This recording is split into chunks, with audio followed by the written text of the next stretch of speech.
Jordan Vandersloot, this is the individual that we pretty much believe killed Natalee Holloway, or at least a significant portion of responsibility to that. Expected to plead guilty in a plea deal. And before we get too far into it, yes, it's Joran Vandersloot, because I know there's many people going, it's Joran! You're right, it is. It is. I don't know. I have a Jordan in my house, so I see it, and it's just kind of like, oh, that the name flows easily. But yes, Joran Vandersloot.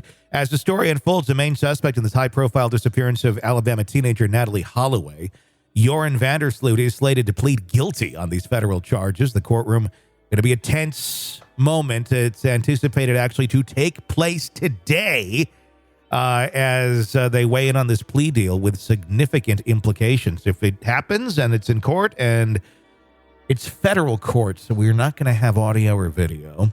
But whatever we have, we'll, of course, let you know about how that transpires.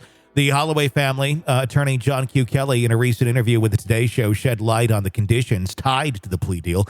The plea is predicated on Mr. Vandersloot divulging the specifics of how Natalee met her tragic end and the manner in which her body was discarded, Kelly said. I don't trust this guy. I don't trust him. Like, how do we know it's true? We don't have a body. If we had a body, I might believe him, but he might make up some shit story just to get the plea deal, and we'll never know. That's how do we know he's telling the truth? That is the question. Exactly. To understand the gravity of these charges, one needs to rewind a little bit. Vandersloot had previously entered a not guilty plea for one count each of extortion and wire fraud aimed at Natalee Holloway's grieving mother, Beth Holloway. The root of the charges? He had a plot where he was going to make life even worse for the Holloway family. Beth Holloway was promised crucial information about her daughter's unfortunate fate. So he's already made this promise once in exchange for $250,000. I don't trust him. They did give him some money, and he didn't come back with anything.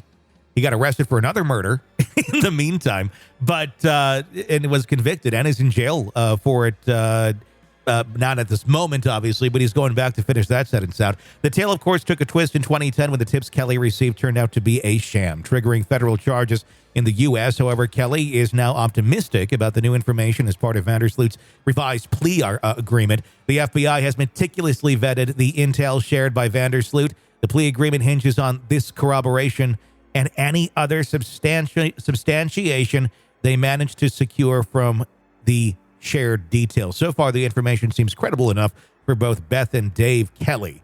Or rather, for both the Beth and Dave Kelly elaborated. In the lead up to the anticipated hearing, Vandersloot's legal team secured multiple pretrial extensions, prolonging the agony for the Holloway family. It's set for 9:30 a.m. at the federal courthouse in Birmingham, Alabama.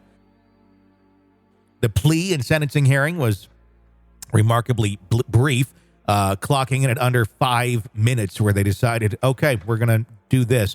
During this hearing, Vandersloot confidently declined the assistance of a Dutch translator, asserting, "My English is actually pretty perfect." When quizzed by Judge Gary Bowden about comprehending his constitutional rights and the charges levied against him, Vandersloot unflinchingly responded, "Yes, sir."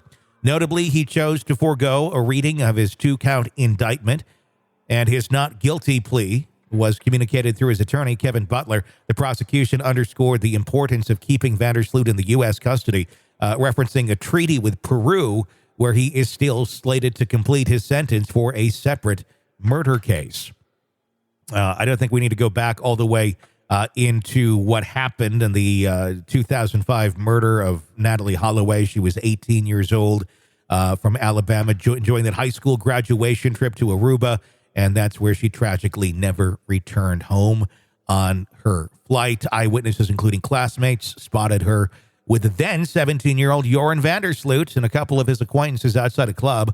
While the trio claimed to have safely dropped her off at the hotel, their subsequent detention was short-lived due to insufficient evidence, and he got out. And that's where he just continued to live his life and killed another person. Let's see where this all ends up going. $25,000 was what he ended up getting from the Holloway family in exchange for information which never came. So why do we think this is going to lead to anything solid now, I guess. I don't. Unless they're hoping to trap him in some sort of weird statement. I can't see why we would trust this individual in any way, shape, or form, unless they're just hoping we get something out of him. And maybe the plea deal of whatever they decide that, hey, we can keep him for X amount of days or months or years is enough. I think I would need to see a body to really consider anything that he's saying to be legitimate. Because if he just says, and then we threw her to the ocean and she washed out to the surf or whatever bullshit they're going to say. Okay, you could easily make that up. And what is the advantage to you to come into this courtroom and make these claims? Because you are making a deal that typically means you are doing something to get a lesser sentence. And he's not an idiot. He's an evil, very intelligent human being, but he's evil. And that doesn't play very well when you're working with people who are trying to be honest and go after truth and facts. That person will always derail you. And I'm just wondering if he's derailing again now. How I don't see how they're going to have legitimacy on this unless it just ends up being a mental thing of, well, now we know. I guess if you believe I wonder if maybe being in the United States is a little more comfortable than being in Peru. I don't know. I maybe. I still think he's up to no good. I think there's. I honestly, I know this is airing here in the morning. By the time you listen to it, maybe the hearing already took place. But I'm also sitting here the day before, as we're recording this, thinking, I don't know if this hearing's ever going to take place. No, it's a really good point. I mean, what's going to happen to him? So he says, hey, here's what I did with her. What are they going to do with him then? Is he going to be jailed here in the United States? Probably a lesser sentence of some sort and then send him back. I don't know. But it just seems like we're spending a lot of time on this guy and he's an absolute piece of shit. I think that every time I see him in a headline, it's like this piece of crap already has been convicted of killing one other person. And we know what he did to the family. He's evil. Why? I guess because we have a justice system.